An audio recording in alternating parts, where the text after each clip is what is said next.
Major funding for KPBS Evening Edition has been made possible in part by Anderson Plumbing, Heating and Air, proud to support the mission of KPBS and privileged to serve San Diego clients. Anderson Plumbing, Heating and Air, helping homeowners maintain drain, heating, and cooling systems since 1978.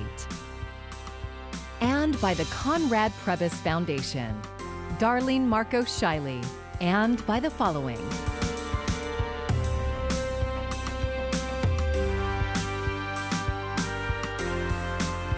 And by viewers like you.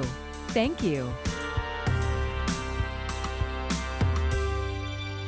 Good evening. It's Thursday, October 14th. Thank you for joining us. I'm Maya Trabulsi.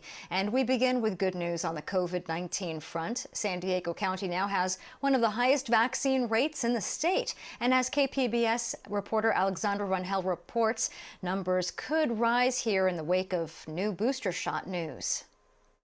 80% of San Diegans eligible to get a vaccine are now fully vaccinated against COVID-19, and 89% are partially vaccinated. Shira Abelis with UCSD Health says we're heading in the right direction. I think we've done well as a community and have protected each other. As the county meets new benchmarks for people who are fully vaccinated, booster shots are being recommended for people at high risk of severe illness and people 65 years and older who had their last shot at least 6 months ago. For certain populations, particularly with high risk, they just don't have that wiggle room with such a horrible disease. Pfizer is the only booster shot available to the public right now, but that might change soon. On Thursday, FDA advisors voted unanimously to recommend emergency authorization of a booster dose of the Moderna vaccine. Abeles says there are still some steps before the booster dose is available to the general public. Then the Advisory Committee on Immunization Practices reviews it. That's an independent committee that advises the CDC, and then the CDC gives its advice as well. According to the CDC, just over 66% of the eligible U.S. population is fully vaccinated. We came across one San Diegan on Thursday that finally made the choice to get vaccinated. Alan Chipantoja says in recent days, the virus hit close to home. The people around me has been diagnosed with COVID, and I feel like it was just a bit too coincidental for me to just leave it on like this, so I went ahead and got the vaccine. But he also had another motive for getting vaccinated. To start looking for a job. He says job hunting hasn't been easy as an unvaccinated citizen. It's completely understandable. Of course, safety for those around, employees, customers, and it completely makes sense. Alexandra Rangel, KPBS News. Local fire crews are once again answering the call to help battle a large wildfire, this one in Santa Barbara County. Firefighters have been stretched thin this season. KPBS reporter Melissa May looks at staffing issues at area stations. Some of the most devastating fires in San Diego and California history took place in October, the Cedar Fire in 2003 and the Witch Fire in 2007.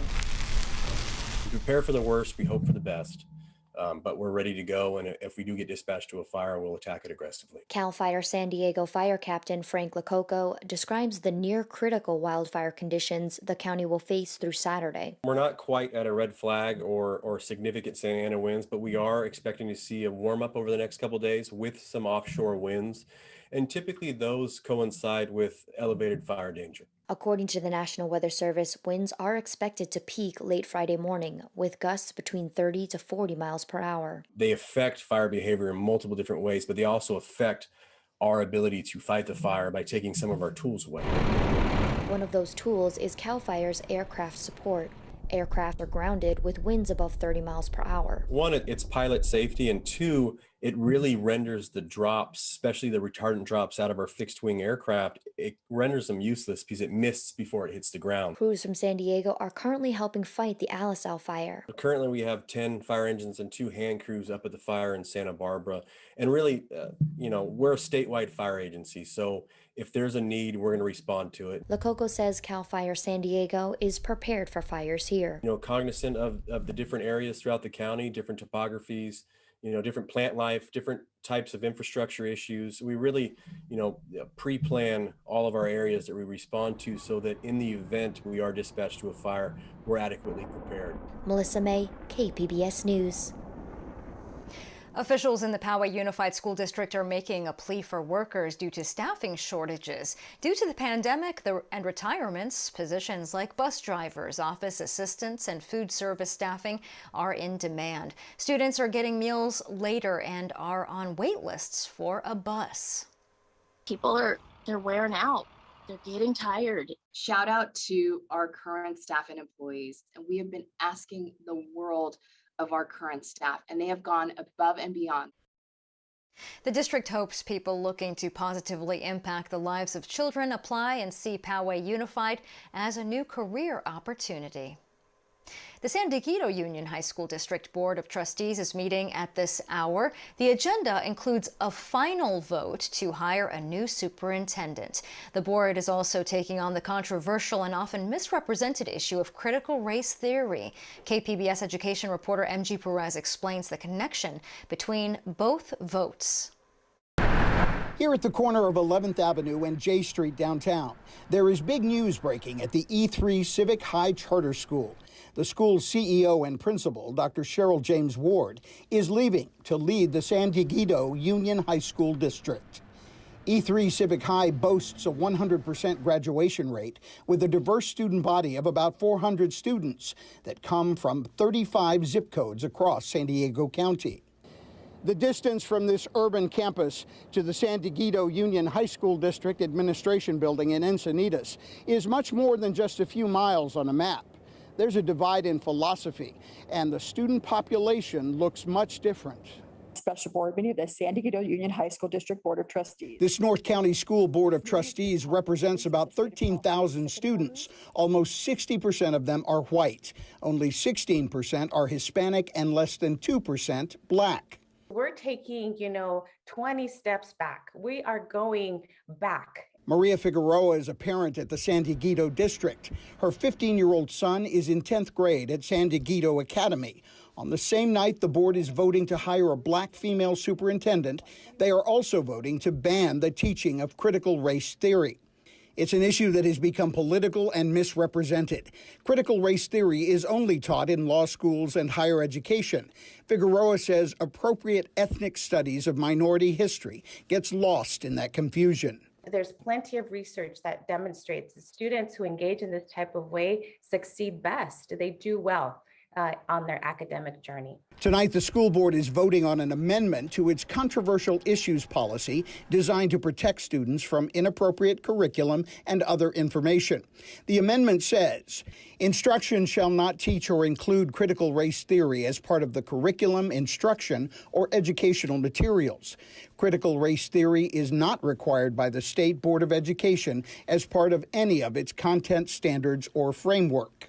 Critical race theory is not required by the state, but ethnic studies are becoming a requirement for graduation. Once Dr. Cheryl James Ward is hired and begins as superintendent November 1st, she will have to address the issue. She had agreed to an interview with KPBS today and then canceled. MG Perez, KPBS News. San Diego has one of the highest inflation rates in the nation.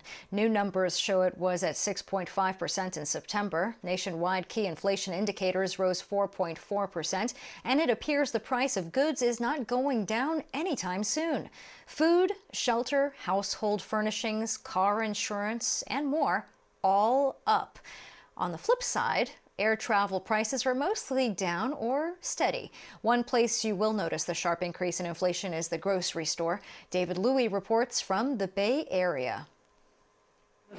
No, I've never seen it like this. Bob Strupeni has been a butcher for 44 years. The meat manager at Piazza's in San Mateo, he has seen beef prices jump $3 to $4 per pound recently. A 12% increase in meat prices this year is a key reason why inflation is heating up. I noticed some of the trends of hamburgers and little lower cut meats are selling a little more than usual, but that's understandable. Chicken used to be a good budget stretcher, but not anymore. ABC 7's Liz Kreutz found this package of chicken in Marin County priced at over $20 or $11.79 per pound. Francisco Ayala is the owner of Chico's Taqueria in San Mateo. Chicken used to be his #1 seller, but as prices inched up, customers have switched to beef. The chicken has never been overpriced. Now we're paying $100 a case when we used to pay $40, $50. Now it's $100 a case. However, his beef prices have also soared, doubling from $200 to $400 to make a pot of his customer favorite, birria. Consumers such as Nancy Graham are shocked how grocery bills have skyrocketed. Double from last 2 weeks. Does it hurt? Yes, and it changes some of my menu.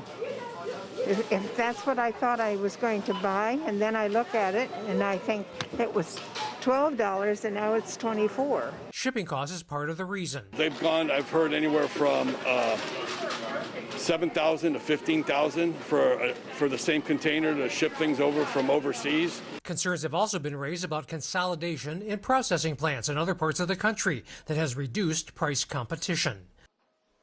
New housing for people experiencing homelessness is now available in El Cajon. The East County Transitional Living Center opened its brand new dorms today. The additional facilities will allow the organization to free up space at their Transitional Living Center and help about 150 families with children.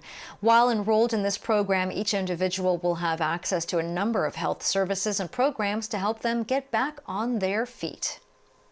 They lost their community, they lost their family, they lost hope, and they wind up addicted and afflicted and on the streets.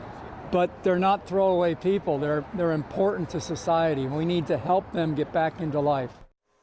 The buildings were paid for through donations and were built by volunteers who donated their time. A proposed housing development on a trolley station parking lot won approval today. KPBS Metro reporter Andrew Bowen says the project could be one of many more to come. The Palm Avenue trolley station in the South Bay has an abundance of parking. That was the case even before trolley ridership plummeted due to the pandemic.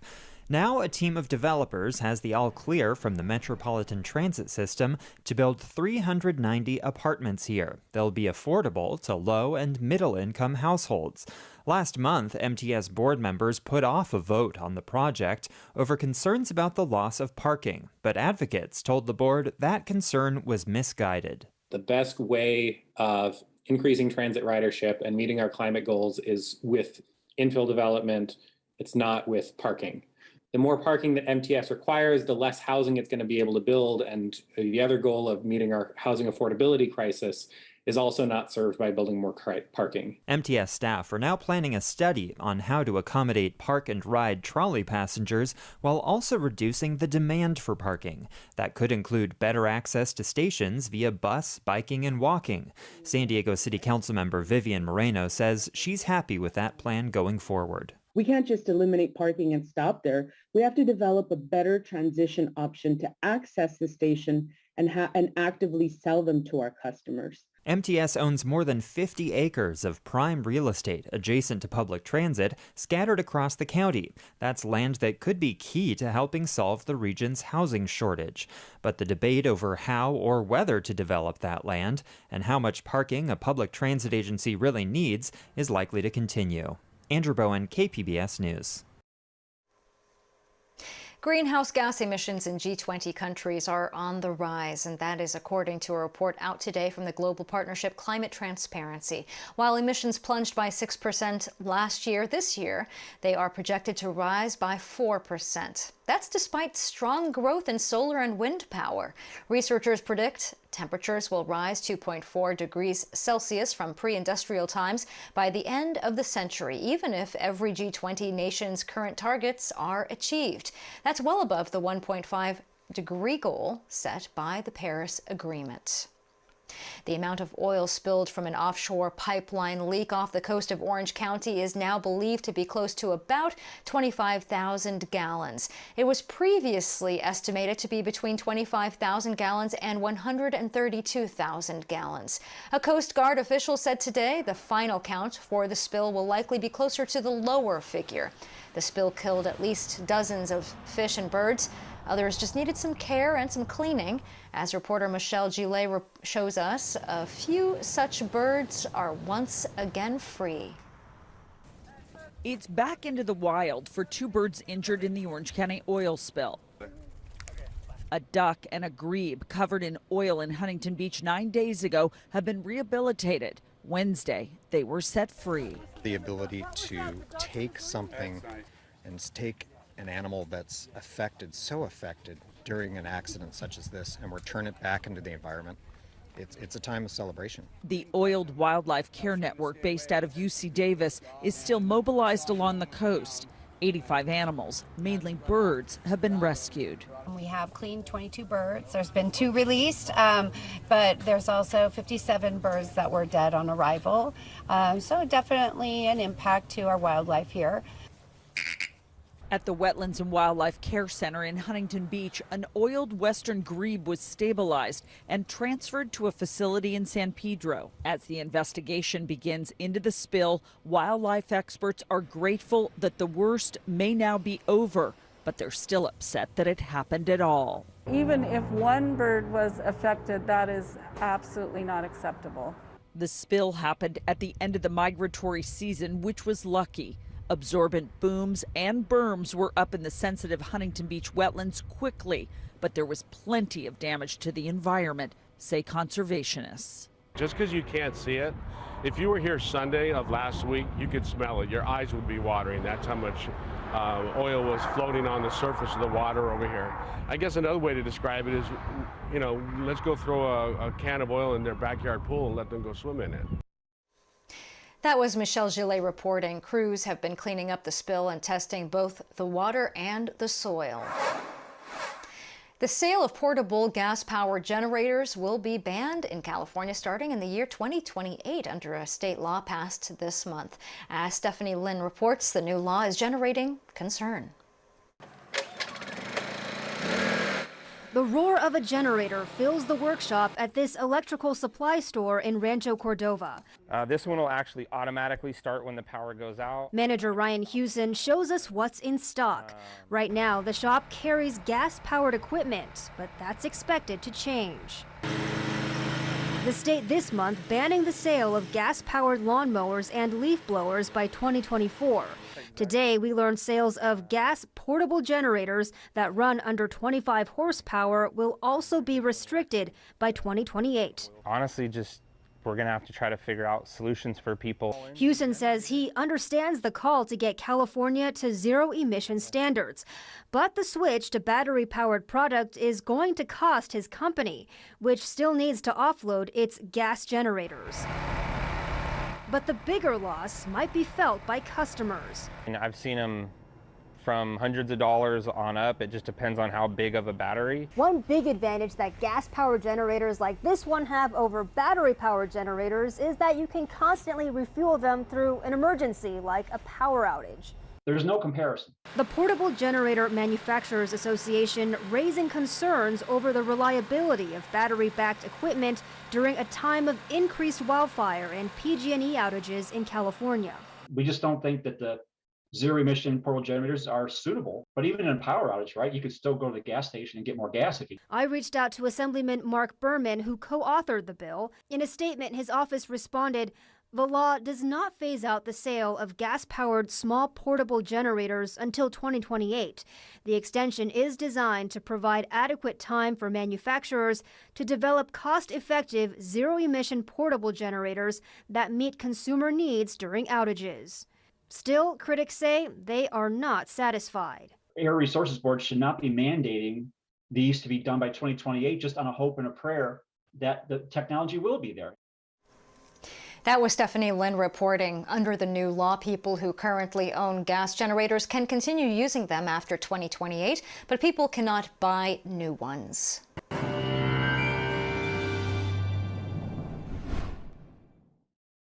Happy Thursday, everyone, and thanks for tuning in to KPBS News. Let's talk about our weather here in Southern California. High pressure across inland areas is going to give us enough shore flow during the next couple of days, and winds are really going to pick up, especially over the higher terrain. We are talking about some Santa Ana winds throughout Southern California, and as we transition towards next week, after a few days of warm weather, we are going to be tracking the cooler conditions, and those low clouds, the fog will also be coming back into early next week. Here's a quick look at San Diego County tonight. Mount Laguna 47 degrees, Chula Vista at 57. There it is, high pressure across the southwest Friday and Saturday, and that area of high pressure again doesn't have us under a red flag warning at the moment here in San Diego County, but farther northwest, parts of the LA metro area, they're already within that weather alert. Again, we are talking about some gusty winds in Southern California thanks to that high pressure that's going to be inland. Some of those gusts could be between 40 and 50 miles per hour. Dry vegetation obviously will be very sensitive to those winds. 83 degrees for San Diego County tomorrow afternoon. Mount Laguna 58. In San Diego, we're climbing up into the low 80s. Along the coast, you can see those temperatures in the 80s will stick around for Friday, Saturday, and then trending back down into the low 70s. So for early next week, inland areas, we're getting up to 90 degrees Saturday, and from Saturday to Sunday, wow, look at the difference. So again, it is going to be very windy across many areas as well, especially over the higher terrain. In the mountains, we are staying in the upper 50s, so low 60s for our Saturday. Quiet weather, no sign of rain, and of course across the deserts, this is going to be another spot where mostly sunny conditions will be in place, and temperatures will stay in the 80s as we head into the next couple of days. For KPBS News, I'm Marvin Gomez. For almost 8 years, San Diego has been at the heart of one of the largest scandals in Navy history. KPBS military reporter Steve Walsh says the case against Fat Leonard Francis is just getting started. It has been years since the Malaysian contractor Leonard Glenn Francis has pleaded guilty to bribing Navy officials with prostitutes, alcohol, and expensive trips to win contracts to berth Navy ships throughout the Western Pacific. Former Wall Street Journal reporter Tom Wright sat down with Francis for the podcast Fat Leonard. There's stories of, the senior chain of command of the 7th Fleet attending orgies. Leonard says that he recorded orgies using cameras put into the video machine, the karaoke machines that he would set up in suites. Rising to prominence in the 1990s, Francis was arrested in San Diego in 2013. He has been silent since he pleaded guilty to federal charges in 2015. And after the Gulf War, he becomes a lot more prominent because more ships are coming through to the first Gulf War in the early 90s. And then after September the 11th, as I said, he becomes extremely wealthy because of the need to protect the fleet and the sort of the huge amounts of defense spending at that time. At least 27 current and former military members have also pleaded guilty, including 2 this year. Others are set to go on trial next year, including retired Rear Admiral Bruce Loveless. Francis is the Fed's star witness, and he remains on house arrest in San Diego. Wright says Francis is frustrated. He's got kidney cancer. And so one of his reasons for talking, I believe, is that he's probably going to die. Although he didn't tell me exactly. He discusses on the podcast about his cancer. You'll see that, and that's definitely a factor in why he decided to talk. Federal prosecutors turned over other cases to the Navy, which has not publicly stated how or whether those officers have been reprimanded. Reforms were put in place, though. Just this week, federal officials announced another major bribery scandal involving the Navy's 5th Fleet. Steve Walsh, KPBS News. Dia de los Muertos, or Day of the Dead, is one of Mexico's most rooted traditions, dating back thousands of years. It's the day when families honor those who have passed, but it's also become a cultural phenomenon in the U.S., with festivals and colorful skulls adorning store shelves. As Camila Bernal explains, many are hoping to continue this tradition that remembers the dead and keeps their memories alive. It's a well-known celebration of life and death. But in 1979, before the festivals and parades became popular in the U.S., Ofelia Esparza began building these altars and offerings at Self-Help Graphics and Art in East Los Angeles. The offerings display photos of those who have departed, adorned with marigold flowers and their favorite foods. The belief is that the departed souls return and reunite with the living. It's a day of remembrance and reverence, honoring our loved ones and our ancestors. I remember my grandmother. For set designer Ricardo Soltero, displaying his colorful art at the Hollywood Forever Cemetery for the Day of the Dead has a special meaning. I'm very proud that our tradition trespassed to other countries, not only to the United States, and people everywhere in the world is celebrating now the way we do in Mexico. Back at Self-Help Graphics and Art, the community coming together to prepare for the November 1st and 2nd celebration. They have now been doing it for 48 years. We're really now, I think, in a position to still be that cultural anchor and to keep the tradition connected to the spirituality element. The holiday even making it to the big screen with the film Coco. Esparza and her daughter Rosanna served as consultants for the animated film. In it, a profound message passed on by Esparza's mother. She had told me many, many, many years ago is that we all suffer 3 deaths, and that the first death is the day that we give our last breath, the day that we die. And our second death is the day we're buried, never to be seen on the face of the earth again. And then we have the third death, but the most dreaded death of all is to be forgotten. In Los Angeles, I'm Camila Bernal. You can find tonight's stories on our website, kpbs.org. Thank you so much for joining us. I'm Maya Trabulsi. Good night. Major funding for KPBS Evening Edition has been made possible in part by Anderson Plumbing, Heating and Air, proud to support the mission of KPBS and privileged to serve San Diego clients. Anderson Plumbing, Heating and Air, helping homeowners maintain drain, heating, and cooling systems since 1978. And by the Conrad Prebys Foundation, Darlene Marco Shiley. And by the following: